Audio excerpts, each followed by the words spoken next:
Bismillahirrahmanirrahim. Elhamdülillahi Rabbil alemin. Sallallahu ala nebiyyina Muhammedin ve ala alihi ve sahbihi ecma'in. Ve men tebi'ahum bi ihsanin ila yevmiddin. Rabbi şrahli sadri ve yessirli emri. Ve ahlul uqdeten min lisani yefkahu qavli. Əziz qardaşlar, möhtərəm müsəlmanlar, Allahdan istəyirəm bu məclisi hər birimiz üçün faydalı etsin. Sonra dəyərli qardaşlar, biz bir şey bilməliyik ki, bizim dinimiz Allah Taala'nın kitabı ilə bərabər Peyğəmbər Muhammed sallallahu aleyhi və səlləmin buyurduqları hədislər və onun buyurduğu yoldan ibarətdir. Çünki İslam dini iki əsas məsələ üzərində qurulub. Allahın kitabı və eyni zamanda Peyğəmbər sallallahu aleyhi və səlləmin həyat yolu, hədisləri, buyurduqları, əməlləri, əmrləri və həmçinin çəkindirdiyi bütün məsələlər bunun üzərində qurulub. Ona görə hər bir insan, hər bir mömin, hər bir İslam əhli, iman əhli Rasulullah sallallahu aleyhi və səlləmin həyatından özü üçün çox böyük dərs götürməlidir. Çünki onun həyatı bizim üçün, bütün ümmət üçün örnəkdir. Peyğəmbər sallallahu aleyhi və səlləmin həyatını öyrənmədən, onun yolunu təqib etmədən, onun yolunu izləmədən insan qurtula bilməz, bir mənalı olaraq. Bu belədir. Çünki insanın qurtuluşunun səbəbi, eyni zamanda nicatının səbəbi, səadətinin və xoşbəxtliyinin əsas səbəbi başlıca Allahın göndərdiyi Peyğəmbər Muhammed sallallahu aleyhi və səlləmə tabi olmaqdır. Və həmçinin onun yolunu təqib etməkdir, onun buyurduqlarını yerinə yetirməkdir, onun qadağan etdiyi məsələlərdən çəkinməkdir.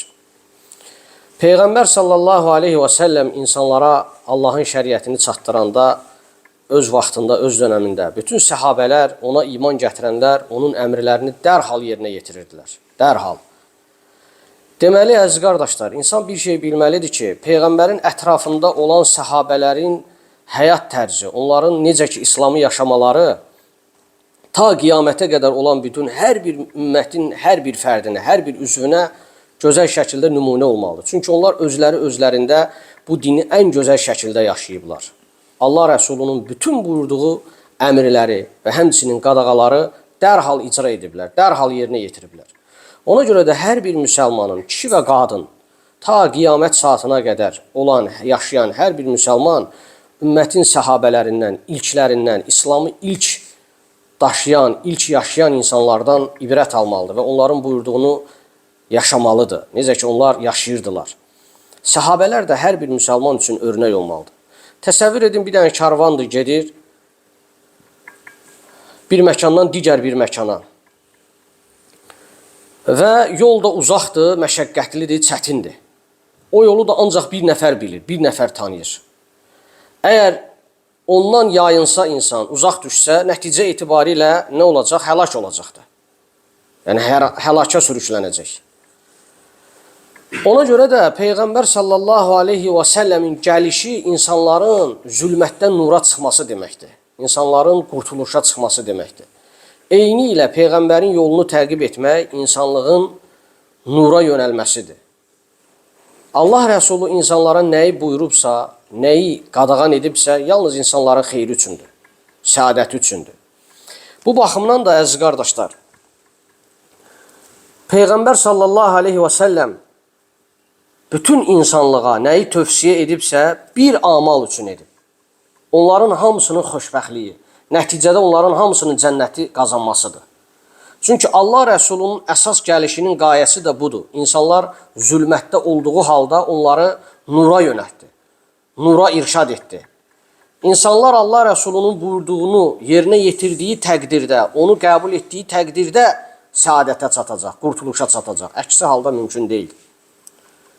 Yəni, qurtuluşun əsas özəyi, əsas, belə deyək, meyarı Allahla bərabər Peyğəmbərə tabi olmaqdır. Baxın, Peyğəmbər sallallahu aleyhi və səlləmin dönəmində səhabələr Allah Rəsuluna necə tabi idilər, necə onu sevirdilər, əməli şəkildə və həyatlarında tətbiq edirdilər onu. Fikir verin, əziz qardaşlar.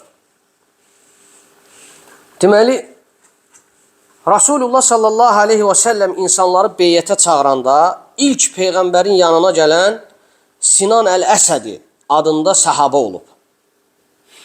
Radiyallahu anhu, Allah ondan razı olsun. O zaman ki Allah Rəsulu insanları beyyətə çağırdı və o deyir, Rasulullahın yanına ilk gedən şəxs oldu. Və Rasulullaha yaxınlaşanda dedi ki, əlini uzat, mən sənə beyyət edim.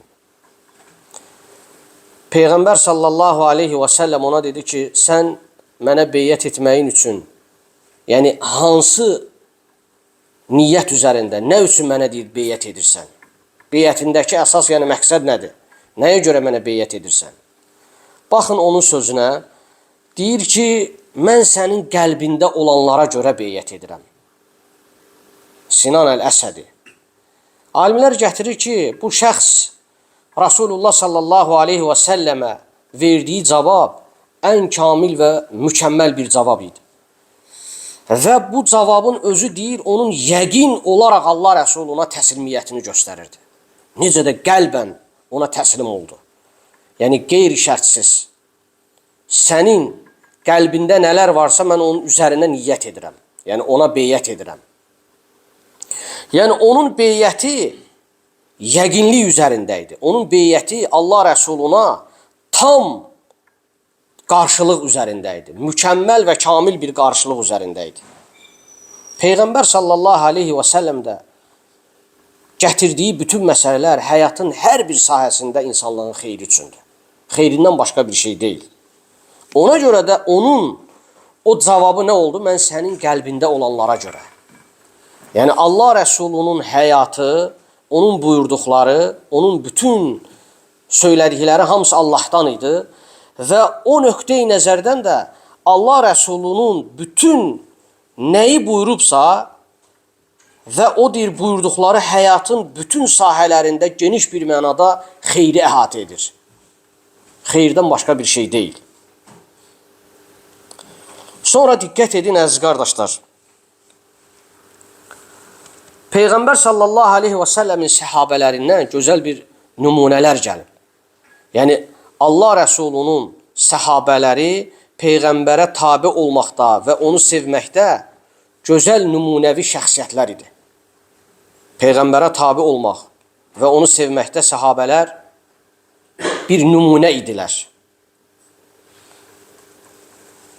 Misvar ibn Məxram eyni zamanda Marwan ibn Həkəm rəvayət edir bu qissəni. Hüdeybiyyə sülhü barəsində olan uzun bir qissədir. Radiyallahu anhum, Allah onlardan razı olsun. Bu qissədə belə bir şey keçir. Urva adında bir şəxs olur. Urva deyir ki, mən Rasulullahın, Allahın elçisinin səhabələrinə diqqət yetirdim. Diqqətlə deyir, onlara baxdım. Deyir ki, Allahın Rəsulu onlara nəyi əmr edirdisə, nəyi buyururdusa, onlar dərhal deyir, onu yerinə yetirirdilər. Allah Rəsulunun buyurduğunu.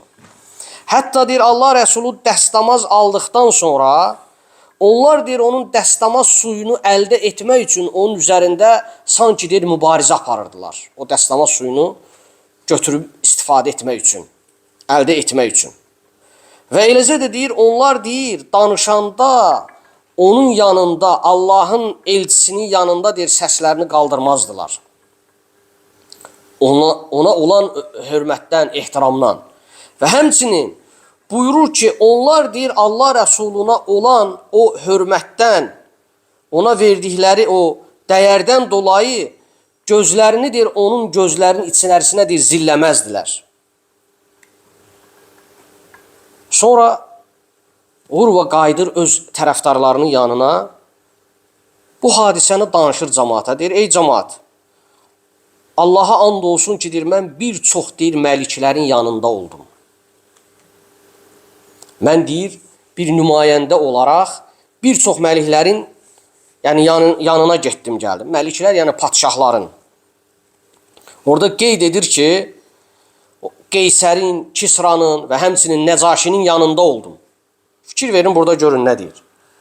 Deyir ki, Allaha and olsun Muhammedin sallallahu aleyhi və səlləmin əshabələrinin ona təzim etdiklərini gördüyüm kimi heç bir məlikin yanında olanlar o məlikə elə təzim etmirdilər. Ona elə, yəni onu dəyərli tutmurdular. Yəni Muhammedin deyir, əshabı deyir, ona o qədər hörmət edirdi, o qədər onu dəyərli tuturdu, ona təzim edirdi. mən o gördüyüm o məliklərin heç birinin deyir, yanında olanlar öz məliklərinə elə deyir, hörmət etmirdilər. Yəni, burada bu qissədə gələn əsas şahid nədir? Səhabələrin Peyğəmbərə göstərdiyi o hörmət, ehtiram, dəyər əsas burada götürülür. Bu qissəni İmam Buxari rəvayət edib, Allah rəhmət eləsin. Yəni, burada əsas mühüm nöqtə nədir, əziz qardaşlar, möhtərəm müsəlmanlar?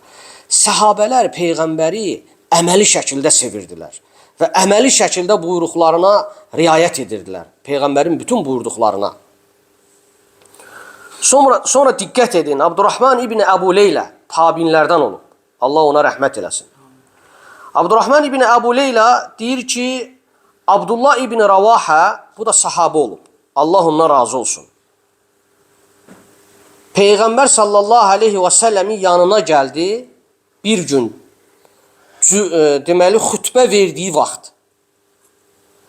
Rasulullah sallallahu aleyhi və səlləm dedi, oturun. Həmin vaxtda Abdurrahman ibn Əbu Leylə deyir ki, Abdullah ibn Ravah məscidin xaricində idi, çölündə. Peyğəmbər buyurdu ki, oturun. O zaman deyir ki, Abdullah ibn Ravah deyir, olduğu yerdə, olduğu məkanda deyir, dayandı və oturdu, hərəkət etmədi. Ta Peyğəmbər sallallahu aleyhi və səlləm xütbəsini bitirənə qədər, sona çatdırana qədər. Rasulullah sallallahu aleyhi və səlləm xütbəsini sona çatdırdıqdan sonra buna gəlir çatır ki, bəs Abdullah ibn Ravah sən söyləyəndə ki, oturun, o məscidin xaricində eşidən anda oturdu, hərəkət etmədi. Baxın, Rasulullah sallallahu aleyhi və səlləm bunu eşitdikdə gəlir Abdullah ibn Ravaha, baxın nə deyir? Zədəkallahu hirsan alə tava'iyyətilləhi və tava'iyyət rasulihi. Dua edir Abdullah ibn Ravaha. Deyir ki, Allah deyir sənin Allaha olan o itaətindəki diqqətini, hərisliyini və eləcə də Allahın rəsuluna olan o tabiçiliyindəki hərisliyini artırsın, daha da artırsın. Görün, necə möhtəşəm bir dua edir. Bu rəvayətdə alimlər qeyd edir ki, Abdullah ibn Ravah üçün Peyğəmbərin gəlib belə deməsi onun şənini ucaltdı deyir, onu xüsusiləşdirdi. Hətta başqa bir rəvayətdə gəlir ki, Abdullah ibn Məsud da olub. Abdullah ibn Məsud da olub, Allah hər birindən razı olsun. Deməli, burada alimlər gətirir ki, Abdullah ibn Ravahın bu cür Peyğəmbərin buyruğuna əməl etməsi, dərhal onun buyurduğunu yerinə yetirməsi, Peyğəmbərin ondan sonra ona dua etməsi onun bir şənini ucaltdı deyir.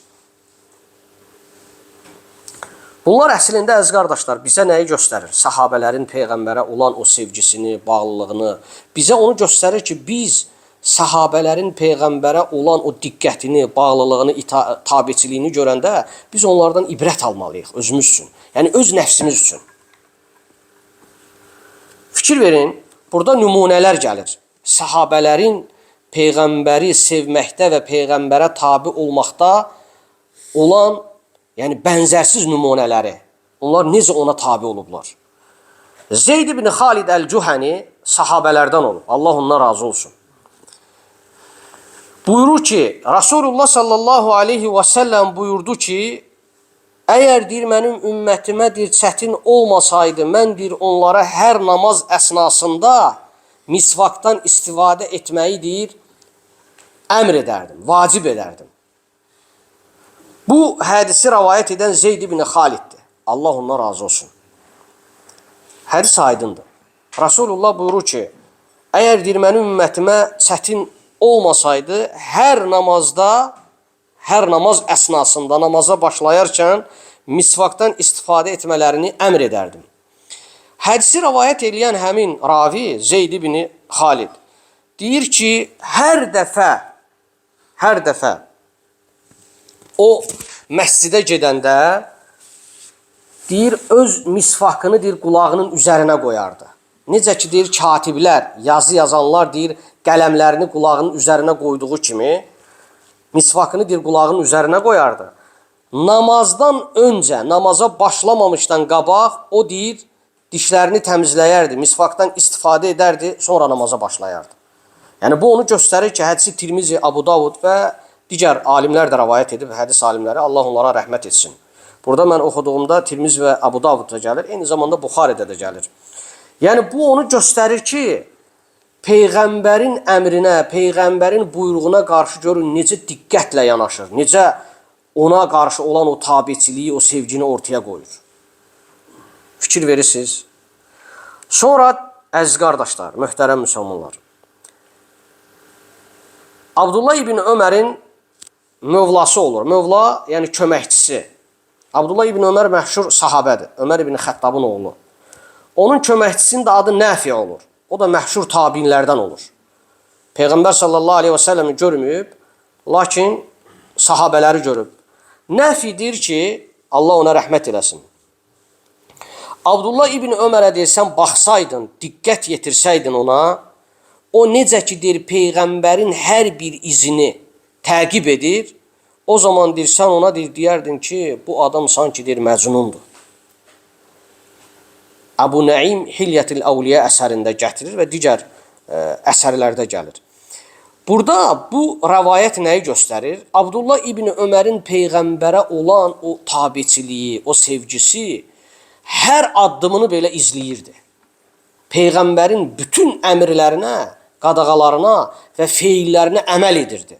Nəfiyə onu çatdırır ki, Abdullah ibn Ömər Peyğəmbərin hətta izini belə təqib edirdi. Bunu görsən deyərdin ki, bu adam deyir, sanki deyir, bir məcnun kimidir. Fikir verin, başqa bir rəvayətdə yenə Nəfiyə gətirir ki, onun köməkçisi. Deyir ki, Abdullah ibn Ömər buyurdu ki, Rasulullah sallallahu aleyhi və səlləm belə dedi. Bu qapını qadınlar üçün ayırsaydıq, yəni uyğun olardı. Peyğəmbər sallallahu aleyhi və səlləmin zamanında Peyğəmbərin məscidində qapıdan onda kişilərlə bərabər qadınlar da keçirdi. Həm kişilər, həm qadınlar. İstədiyi qapıdan deyir, daxil olurdular. Peyğəmbər sallallahu aleyhi və səlləm sahabələrə buyurur ki, Ləv taraknə həzəl bəb lin-nisə, deyir, əgər deyir, bu qapını deyir, qadınlar üçün ayırsaydıq, daha münasib, daha uyğun olardı ki, o qadınlar kişilərə qarışmazdı məscidə girib çıxanda. Fikir verin, Nəfi deyir ki, Peyğəmbər sallallahu aleyhi və səlləmin bu sözündən sonra qapı ayrılır qadınlar üçün. Deyir ki, Abdullah ibn Ömər ömrünün axırına qədər, ölənə qədər bir daha deyir, o qapıdan daxil olmadı deyir. Peyğəmbərin məscidinə. Fikir verirsiniz, necə Peyğəmbərə qarşı olan o sevgisi, yəni əməli şəkildə idi. Sonra diqqət edin, əziz qardaşlar. Bunlar hamısı sahabələrdən olan nümunələrdir ki, hansı ki, onlar necə yaşayıblar. Əslində bunların danışılması, oxunulması, dinlənilməsi bizim özümüzün də imanımıza müsbət təsir etməlidir ki, onlar necə yaşayıblar həyatlarında və bizim üçün də örnək olmalıdır onlar. Əbu Umamə sahabə olub, radiyallahu anhu. Deyir ki, bir gün Rasulullah sallallahu aleyhi və səlləmə dedim ki, ya Rasulallah, mənə bir əməl əmr et, bir əməli tövsiyə et. Başqa rəvayətdə gəlir ki, mənə elə bir əməl tövsiyə et ki, əmr et ki, o əməl deyir, məni cənnətə salsın. Yəni, o əməlin sayəsində, o əməli edim, o itaəti edim, mən o əməlin səbəbi ilə Allaha yaxınlaşım və cənnətə daxil olum. Rasulullah sallallahu aleyhi və səlləm ona buyurdu ki, oruç tutmağa həris ol, oruç tutmağa yönəl. Çünki onun kimisi yoxdur. Yəni, oruca bənzər başqa bir şey yoxdur. Alimlər qeyd edir ki, yəni orucun fəziləti barədə, əcri barədə, mükafatı barədə, yəni savabı barədə ona bənzəri yoxdur. Bu qəsd olunur. Bu hədisi rəvayət edən ravi, baxın nə deyir? Əbu Umamə Peyğəmbər sallallahu aleyhi və səlləmin bu tövsiyəsini eşitdikdən sonra özü, qadını, yəni xanımı və xidmətçisi yalnız deyir, oruç tutdular deyir. Həmişə. Yəni fərz orucdan əlavə bütün o tatavvur, yəni o nafilə orucları deyir, tərk etmədilər. Fikir verirsiniz. Görün necə onlar Peyğəmbərə qarşı sevgilərini bariz şəkildə ortaya qoyurdular. Əməli şəkildə. Sonra əziz qardaşlar, İmam Zəhəbinin Siyər əsərində belə bir dənə rəvayət gəlir. Abdurrahman Əs-Süləmi. Abdurrahman Əs-Süləmi böyük tabinlərdən olub. valideynləri səhabə olub. Peyğəmbər sallallahu aleyhi və səlləmi görüblər. Allah onlardan razı olsun. Abdurrahman Süləmi özü Kufənin böyük qarilərindən olub. Böyük qarilərindən və böyük elm əhli olub. İmam olub. Və həmçinin Quran sahəsində mahir olub da. Elə bir şəxs olub ki, Quranı gözəl oxumaqda, Quranın təzvidində, Quranı oxumaqda mahir bir şəxs olub. 40 il məsciddə insanlara Quran öyrədib. Və həmçinin insanlara Quran oxuyub. Fikir verin. Abdurrahman Əs-Süləmi, Allah ona rəhmət eləsin, deyir ki, Osman ibn Affan, Allah ondan razı olsun, dedi ki, Rasulullah sallallahu aleyhi və səlləm buyurdu ki, xayrukum mən təalləməl Qur'anə və alləməhu. Allah Rəsulu deyir, belə buyurdu. Sizin deyir, ən xeyirliniz Quranı öyrənən və onu öyrədəndir. Sonra baxın, bu hədisi rəvayət edən Abdurrahman Əs-Süləmidir. Deyir ki, Abdurrahman Əs-Süləmi, məni deyir, bu oturacağım yerdə oturdan, bax bu hədis oldu. Yəni, insanlara uzun müddət Allahın kitabını keçib, öyrədib, tədris edib. Quran-ı Kərimi insanlara tədris edib. Və qeyd edir ki, deyir ki, Abdurrahman Əs-Süləmi deyir ki, məni bu oturacağım yerdə oturdan, yəni bu məqamda oturdan, məhz bax bu olub, bu hədis olub. Ki, hansı ki, mən bu hədis üzərində oturmuşam və insanlara Allahın kitabını oxumuşam, öyrətmişəm. Sonra, əziz qardaşlar, bir şeyi də nəzərinizə çatdırım ki, Allah Rəsulunun buyurduqları əmirlər və qadağalar yalnız ümmətin kişilərinə aid deyildi. Xas kişilərə aid deyildi. Rasulullah sallallahu aleyhi və səlləmin bütün buyurduqları məsələlərin hamısı eyni zamanda kişilərlə bərabər qadınlara da şamil olur. Yəni, qadınlar da Allah Rəsulunun buyurduqlarına əməl etməlidir, qadağan etdiyi şeylərdən, məsələlərdən çəkinməlidir. Bu, Peyğəmbər sallallahu aleyhi və səlləmin zamanında olan qadınların həyatında baş verib. Hansı ki, onlar İslamın əhkamlarını yerinə yetirməkdə onların böyük bir rolu var. Sahabə qadınların, Allah onlardan razı olsun. Yəni, insan bilməlidir ki, əziz qardaşlar, şəriətin əhkamları yalnız kişilərdən ibarət deyil. Peyğəmbər sallallahu aleyhi və səlləmin bütün əmrləri, eyni zamanda bütün qadağaları kişilərlə bərabər qadınlara da aiddir. Və bu baxımdan da qadınların da İslamda böyük rolu olub. Peyğəmbər sallallahu aleyhi və səlləmin zamanında qadınlar da Allah Rəsulunun buyurduqlarına diqqətlə, ciddi şəkildə riayət ediblər. Həm əmrləri yerinə yetirməkdə, həm də qadağalardan çəkinməkdə. Şəriətin əhkamları qadınlara da aiddir. Rasulullahın buyurduqları qadınlara da aiddir. Lakin xüsusi məsələlər var ki, onlar istisnadır. Xüsusi olan o müəyyən məsələlər var ki, onlar istisnadır. Onlar ayrıdır. Qadınlara və kişilərə aid olan məsələ. Fikir verin, burada bir hədis gəlir. Və ümmətin sahabələrindən olan o qadınlar, görün Peyğəmbər sallallahu aleyhi və səlləmin buyurduğuna necə diqqətlə önəm veriblər və onu yaşayıblar, həyatlarında tətbiq ediblər. Əbu Useyd Əl-Ənsari sahabələrdən olub. Əbu Useyd Əl-Ənsari, Allah ondan razı olsun. Deyir ki, mən Rasulullah sallallahu aleyhi və səlləmi məscidin xaricində olarkən, çölündə olarkən, kişilərlə qadınların bir arada qarışdığını gördüyüm halda Peyğəmbər belə deyərkən eşitdim. Yəni, məscidin xaricində Peyğəmbər yolda görür ki, kişilər və qadınlar məsciddən çıxıb, yəni qarışıb bir-birinə. Və Peyğəmbərin belə dediyini eşitdim. İstəxirnə. Qadınlara dedi ki, gözləyin, dayanın. Siz gerdə qalın. Buyurdu ki, siz gerdə qalın. Çünki deyir, siz yolun ortasını tutub getməyin. Qadınlara Peyğəmbər sallallahu aleyhi ve sellem buyurur ki, siz yolun ortasını tutub getməyin. Yəni, yolun ortasını tutub getmək sizə doğru deyil, uyğun deyil. Və siz deyir, yolun kənarlarını tutub gedin, ətrafını. Yolun ortası ilə getmək doğru deyil, sizə aid deyil. Siz deyir, yolun kənarlarını tutun, kənarları ilə hərəkət edin. Bu hədisi rəvayət edən ravi buyurur ki, Peyğəmbər sallallahu aleyhi və səlləm bu sözləri dedikdən sonra o qadınlar deyir, elə hərəkət edirdilər ki, paltarları hətta divara deyir, sürtülürdü, ilişirdi. Yəni bu nəyi göstərir? Ravi deyir ki, Peyğəmbərin bu sözündən sonra o qadınlar deyir, Allah Rəsuluna necə deyir, tabi oldular. Dərhal deyir, Allah Rəsulunun sözünə əməl etdilər. Ondan sonra deyir, onlar deyir, yolun kənarı ilə hərəkət etməyə başladılar. Hətta deyir, o dərəcədə ki, onların deyir, paltarları divara toxunurdu, divara dəyirdi. Lakin əziz qardaşlar, burada müəllif bir şey nəzərə çatdırır ki, burada əsas olan məsələ nədir? Əsas olan məsələ odur ki,